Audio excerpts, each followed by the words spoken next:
In 2018, we actually went to Europe for almost a year, and we shipped our car from the United States and we drove it all across Europe. And one of the top questions we get is, how did you do that?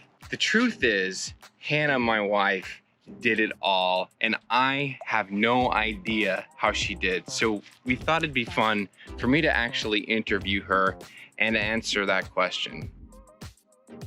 So in this video, we're gonna talk about a couple of things. First, we're gonna talk about, is it a good idea? We're gonna answer that question based on our experiences. Next, we're gonna talk about when it comes to shipping, what are your best options? Next, we're gonna talk about where to ship it and why. Next, we're gonna talk about which companies to use. We're gonna make that recommendation to you. Then, when it comes to that, do you need an international driver's license? We're gonna answer that question so you don't have to worry about it once and for all. Another big one, car insurance. How do you handle that? Is there an international plan? Next, we'll cover if we ran into any issues in Europe and what to expect. And then we'll also talk about what happened to the car. Did we leave it in Europe? This is a fun one we get. And then finally, what does it cost? We'll cover all that in this video, so stick around. So the first question we have on our list is, should I ship my car to Europe from the United States? I think it's a good idea, but it depends on a couple things. You got to ask yourself, how much freedom do you want? That was a big reason why we chose to do it. Another factor is you got to figure out, how do you really want to travel when you're in Europe? And if you kind of see yourself traveling with doing more car rentals, that's another good idea of why actually we led the decision to ship our own car. All right, so that covers whether or not we think it's a good idea. It really depends on the experience that you want to have. And that's something that only you can answer for yourself. All we can tell you is we've done it and it was awesome. All right, so next question. When it comes to shipping, Hannah, what are the best options? There are 3 ways that I know of right now. Each has their own pros and cons. So the first is called, I think it's like row or like roll on, roll off. With the row method, it's your cheapest option and you have a pretty decent time frame. You pretty much can get your vehicle within roughly 3 to 4 weeks. The con is you can't have anything in the vehicle. So that was the first method. The next method is what's called a shared container. The pro to this is it's kind of like a me in the road, fair cost. Another bonus is you can actually put stuff in the trunk up to 150 pounds. So if there's something that you want to carry with you to Europe, but you don't want to carry on a flight, put it in the trunk of the car. The con to this method is it could take longer to get there, roughly about 4 to 8 weeks. The reason because is you have to wait for something else to ship with your vehicle in the shared container, so this could delay the arrival. The third option is what's called a single container. The big pro to this is that it is the fastest arrival time because your vehicle ships when you've got everything ready. And also you can put other stuff in the container, and this is actually best if you are moving to Europe.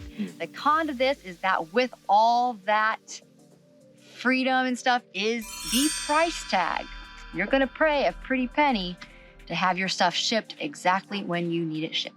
Now, which option did we go with? Out of the 3 options, we actually did option 1 and number 2. We did number 2 when we shipped from the US to Europe, and then we did the first option, the row method, when we shipped from Europe back to the States. So if you do decide to ship your car from the States to Europe, I don't know if you'll run into this, but we went to pick it up. There was a ton of old cars when we picked it up. There was a DeLorean, and I actually got to sit in some of these cars. And it was funny because we had this crappy 2002 Toyota Corolla. My Corolla was not a crappy car. It wasn't cool though. It was a really awesome car. And when we shipped it back from Europe to the United States, it was a whole different experience. So they're shipping all of these expensive foreign cars back to the States, and she's gonna be accompanying them. It was just a really cool experience that we really appreciated.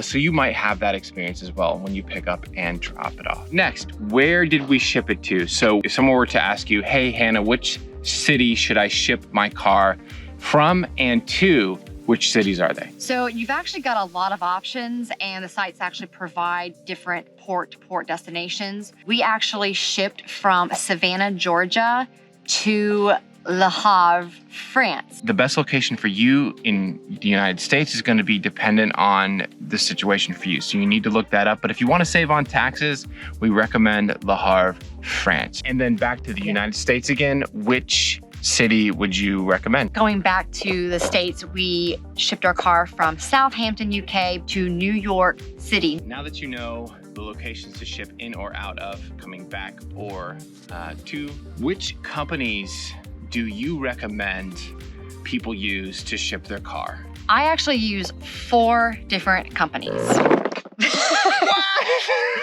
So I will give links to these companies below in the description because I'm probably going to butcher this first one. In the States, the very first company was, I think it's Schumacher. I'm looking at my notes here. Shoemaker Cargo Logistics. Shoemaker.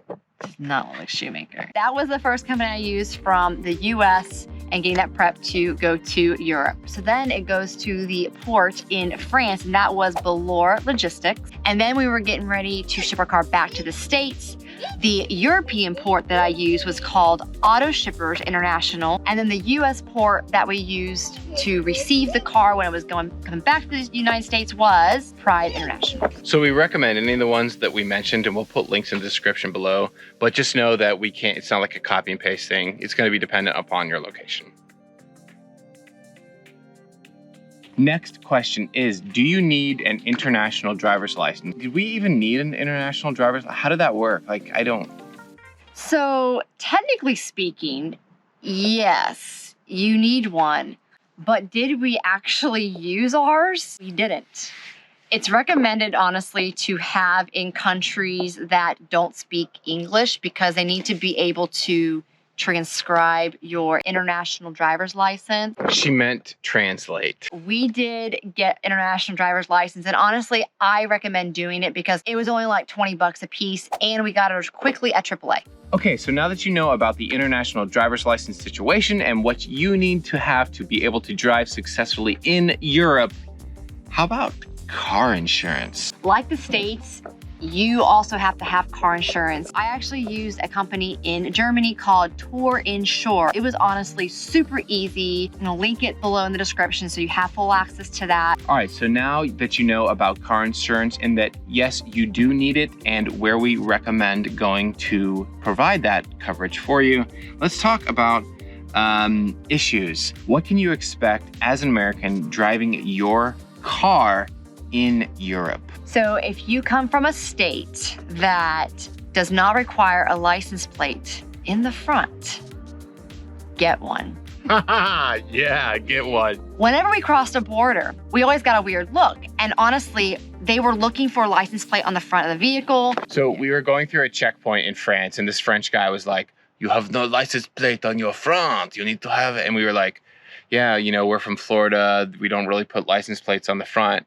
And this guy wasn't gonna let us pass. And we were like, "What do you want us to do?" And he was just like, "Okay, you go." So we got lucky. But the point is that you might be okay. We were okay, but everybody in Europe has a license plate on the front and back of their vehicle. So we highly recommend that you put one on the front as well, just so that you don't have to worry about it. We did run into one major issue, and that was the car insurance company asked if I needed the actual legitimate copy of the green card. Really quick, explain what a green card is. A green card is your insurance card that the car insurance company gives you, and it has all the countries that you are legally can drive in. It's official. It's official. Where we made the mistake is I honestly didn't think we needed the official copy. I thought the digital version was gonna work. We actually have an entire video on this about how we were traveling Europe.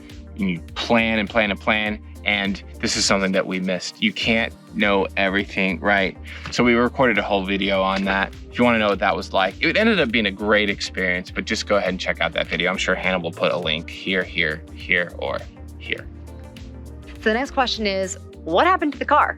And Greg is gonna share exactly what happened. When we were in Italy, it was one of the last stays on our trip. I actually got into a car accident. And I talked about this a lot in one of our previous videos, so definitely check that out if you want the full story.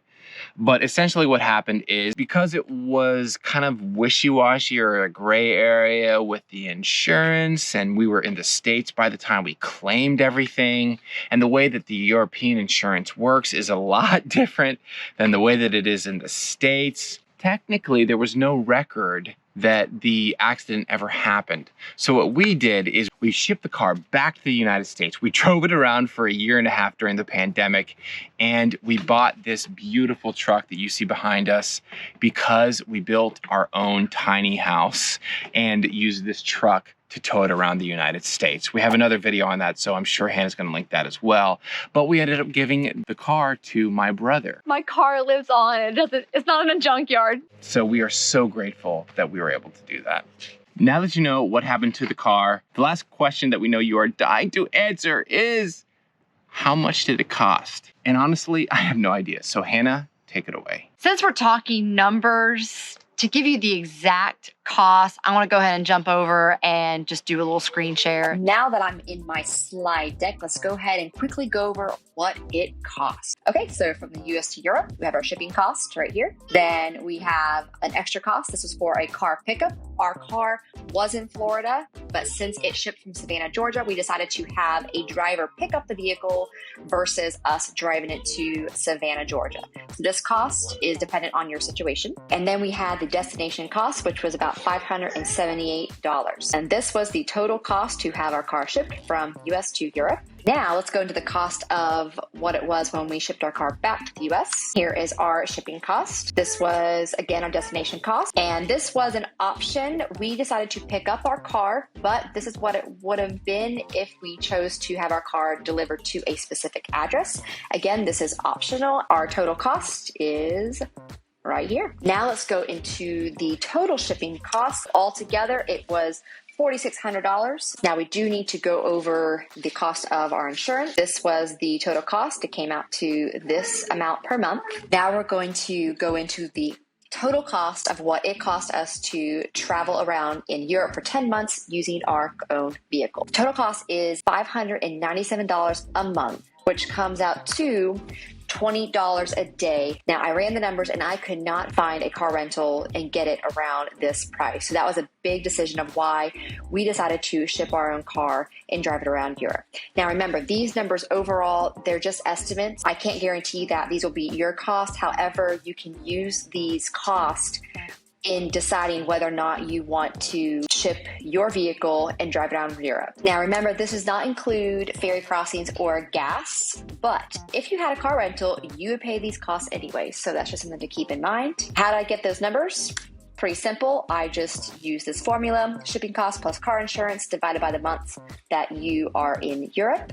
And then you divide that by the days per month. So here you go.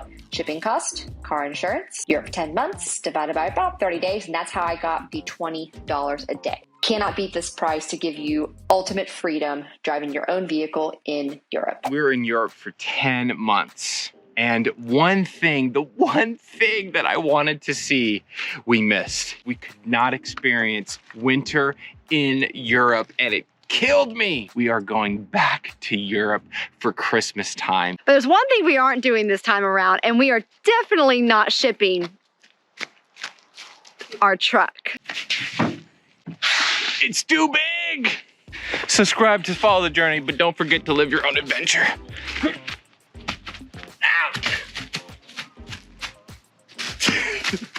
Ow.